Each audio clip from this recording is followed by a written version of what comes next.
네, 보신 대로 산사태, 침수, 홍수까지 피해가 급격히 커지는 것 같습니다.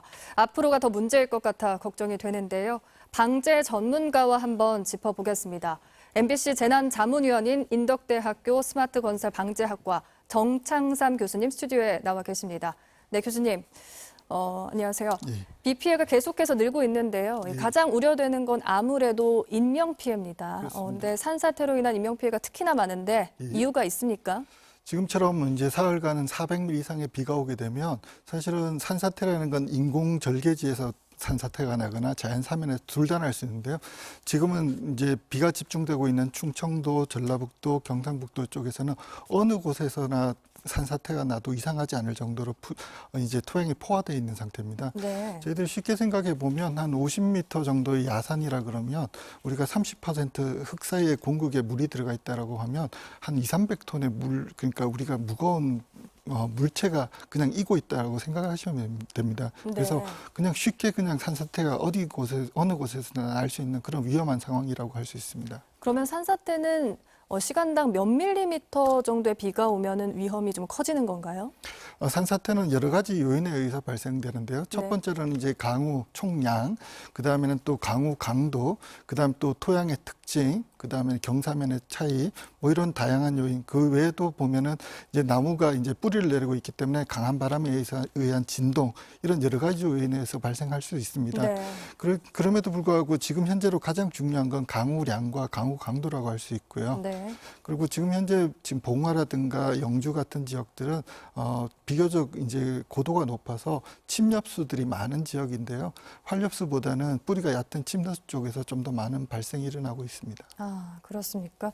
그러면 이 산사태가 조금 잘 발생하는 지형이나 지역이 있을까요? 지금 현재로는 뭐 거의 대부분의 지역들이 위험합니다만은 네. 그럼에도 불구하고 이제 급경사지라든가 네. 아니면 이제 산 정상 부근에서 인공적인 개발 행위가 있었던 지역, 네. 그다음 두 번째로는 배수 물에 빠짐이 좀 불량한 산 지역, 이런 지역들이 좀 더 위험하고 네. 그다음 토질적으로 위험한 이제 구간들이 있습니다. 네. 그래서 그런 구간들이 위험하다고 할 수 있습니다. 우리나라는 특히 산지가 많아서 예. 전국이 정말 위험하다고 할 수 있겠네요. 그렇습니다. 네. 산사태가 발생을 하면 어떤 피해가 가장 우려가 되는 겁니까? 사실 산사태는 우리가 뭐 땅울림이라든가 아니면은 물 빠짐 뭐 이런 그런 전조 증상이 있다라고 하지만 네. 실제로 인지하기는 상당히 어렵고요. 도로에서의 산사태가 위험하고요. 그다음에 또 위험한 것은 주택을 갑자기 덮칠 때가 위험합니다. 네. 그리고 그것들이 야간에 이루어질 경우 예를 들어서 산사태 이후에도 차량이 진행하다가 산사태가 나는 상황을 인지하지 못하고 사고가 나는 경우 이런 것들이 다양하게 벌어질 수 있습니다. 네, 전조 증상이 좀 별로 없다 이렇게 말씀을 하셨는데요. 그래도 좀 알아챌 수 있는 증상 같은 건 없을까요? 전조 증상이 없지는 않습니다. 우리가 뭐 지하 수위가 바뀐다든가 땅 올림이라든가 뭐 흙탕물이 내려온다든가 나무의 경사가 이제 경사지게 일어난다든가 이런 현상들이 있는데 네.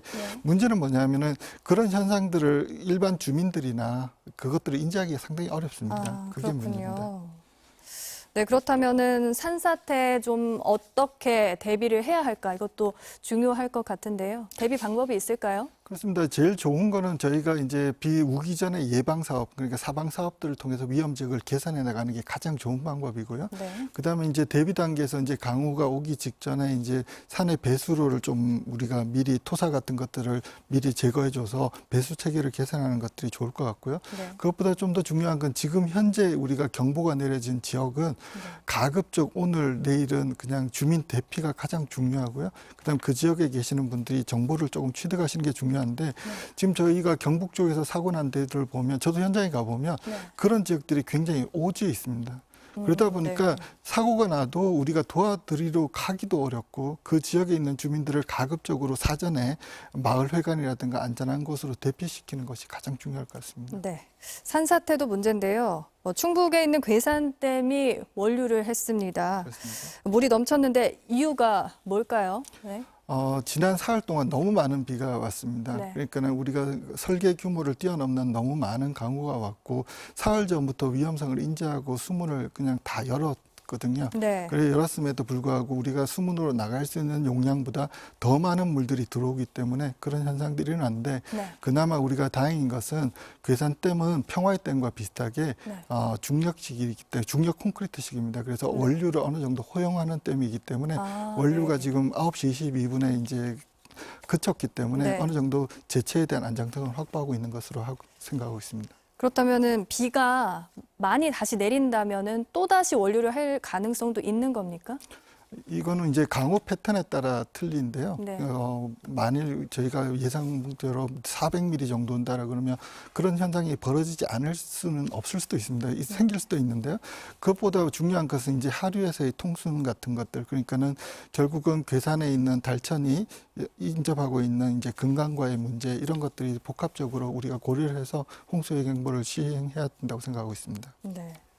하류 지역에 있는 칠성면 등에는 주민들에게 대피령도 내려졌는데요. 네. 댐이 무너질 가능성도 있는 겁니까? 지금 현재로서는 댐이 무너질 가능성은 굉장히 적다고 생각을 하고 있습니다. 그런데 네. 이제 일단 원료가 발생했고 수위가 높을 경우는 네. 우리가 그런 대규모 SOC 구조물들은 비상대책 계획이라고 EAP라는 걸 수립합니다. 그건 뭐냐면 최악의 경우를 산정해서 그 지역에서 안전하게 대피시킬 수 있는 구간을 정하고 네. 주민들의 대피를 정해놓기 때문에 그런 안전조치의 일환이라고 생각하고 있습니다. 네.